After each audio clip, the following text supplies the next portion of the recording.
Rais wa Jamhuri ya Kenya, Amiri Mkuu wa majeshi yote,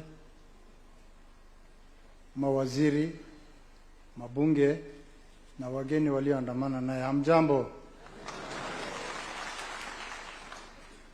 Mheshimiwa Rais, na furaha isiyo na kifani siku ya leo. Umetustua sana.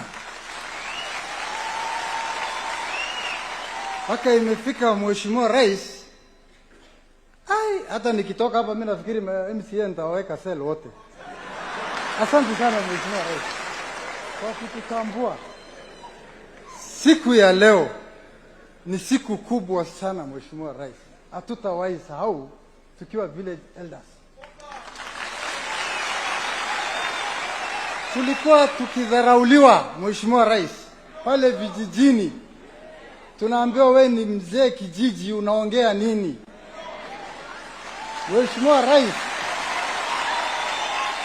mahali wewe umetutoa ni mbali sana Mheshimiwa Rais. Na heko kwako Mheshimiwa Rais. Asante sana Mheshimiwa Rais kwa sababu hii mazingara yenyewe imenibabaisha siku ya leo. Wacha tuseme ukweli Mheshimiwa Rais. Ukifurahi unasema tu ukweli. Hawa wazee kukuja hapa, tulikuwa tunasikianga community elders ndio wanaenda State House. Sasa wewe ukasema hapana, wacha wakuje village elders, wale wa chini. Sasa unaona wewe umebaliza. Asante Mheshimiwa Rais. Mheshimiwa Rais,